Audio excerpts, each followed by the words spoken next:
Assalamualaikum warahmatullahi wabarakatuh.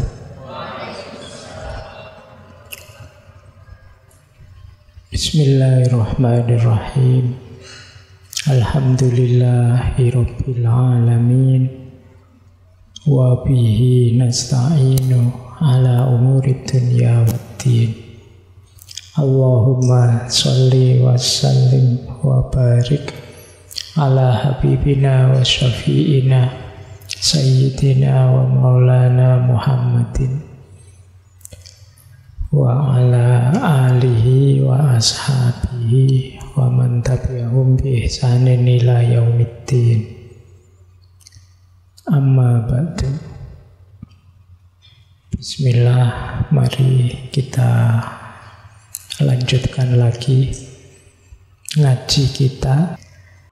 Perhatikan, dalam teori-teori konspirasi kadang-kadang ada namanya hypersemiotik. Ini saya jelaskan dulu ketika membahas Umberto Eco, boleh dicek di ngaji filsafat. Jadi hypersemiotik itu cara menciptakan tanda yang sifatnya hyper itu melampaui realitas. Ada yang model pseudosain. Pseudosain itu hanya melihat sebagian kecil tapi disimpulkan semuanya. Hanya melihat orang ini pernah bohong, ini loh buktinya. Tapi terus kita simpulkan keseluruhan hidupnya pasti dia pembohong. Hanya melihat 1-2 orang Islam yang melakukan teror, terus disimpulkan semua orang Islam teroris. Ini namanya pseudosain. Kadang-kadang jadi bahan untuk teori konspirasi. Buktinya mana? Diambil sebagian kecil saja yang sesuai kepentingan tadi. Ada jenis kedua false sign. False sign itu tanda yang palsu. Tujuannya apa? Menutupi kenyataan. Biasanya orang mencontohkan false sign itu kalau rambut saya putih, terus tak semir merah. Begitu disemir merah kan putihnya hilang. Orang anggap saya, wah Pak Faiz gaul nih. Dianggapnya saya sedang gaul, padahal itu nutupi rambut putih. Ini namanya menutupi realitas dengan realitas yang lain. Persis ketika orang ditanya, Pak, kok yo melakukan ini toh Pak, kebohongan ini. Alah ngapain sih bahas kebohongan saya? Itu loh ada kasus besar-besar korupsi macam-macam. Jadi seolah-olah kesalahannya itu tidak usah dilihat. Ada banyak kesalahan besar yang lain. Ini cara berpikir false sign. Jadi menutupi realitas dengan realitas yang lain. Itu yo persis kayak kalian mungkin ada ya Pak, pengen buang angin kok di tengah orang banyak biar tidak kelihatan kamu batuk. Oh, kok batuk? Oh, itu kan ada itu bareng padahal. Nah, akhirnya kan tidak kedengaran. Yang kedengaran suara batukmu. Nah, nanti kalau ada teman tanya kok batuk, false sign.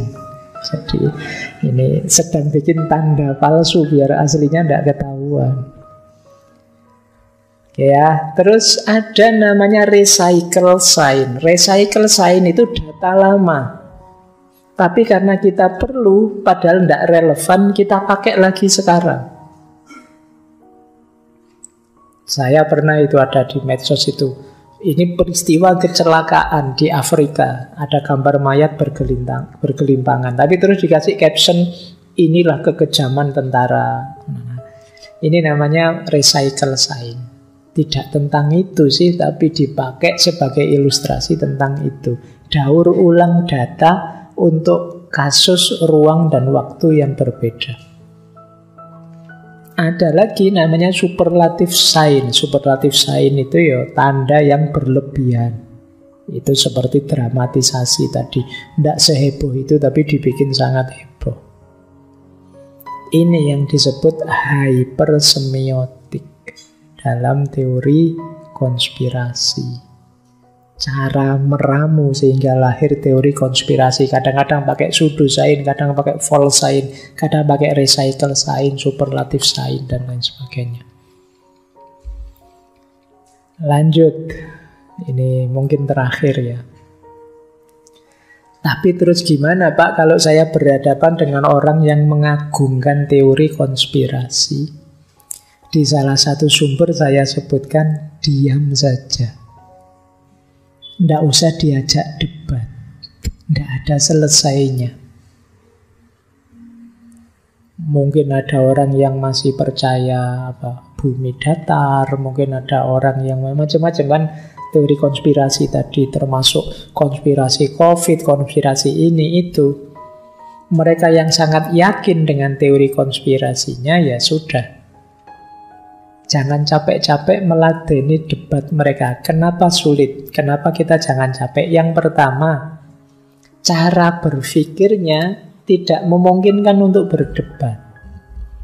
Kenapa begitu? Yang pertama, cara berpikir mereka itu spekulatif. Spekulatif itu kira-kira. Bisa iya, bisa tidak, tapi mereka sudah memastikan iya.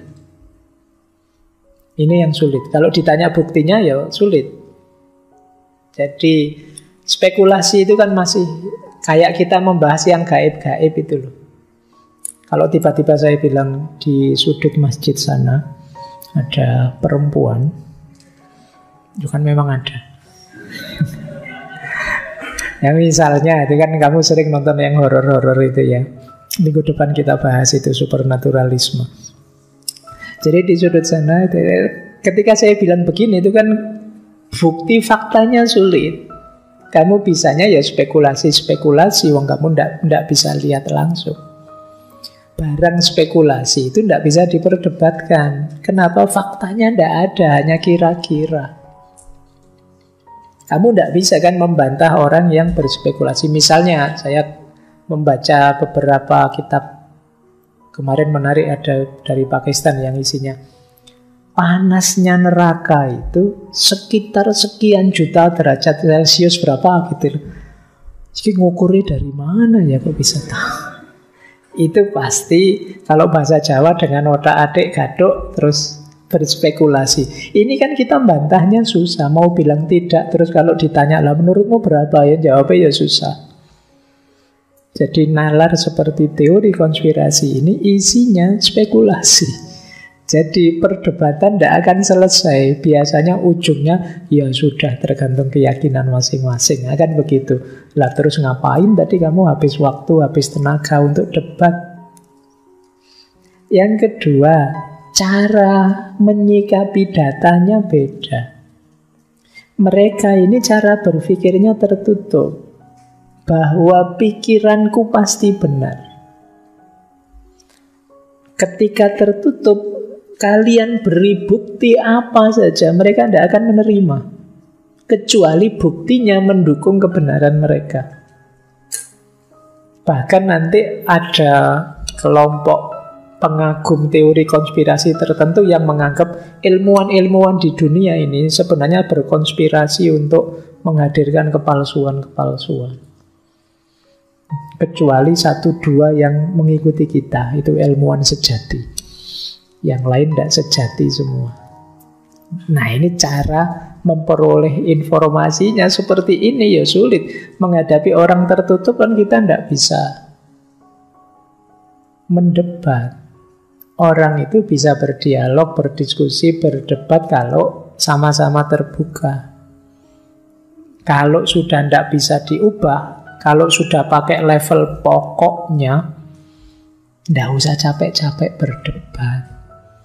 Pokoknya harus ini, pokoknya harus itu, ya sudah. Yang terakhir, aspek psikologi. Ya, sederhananya aspek psikologi itu begini.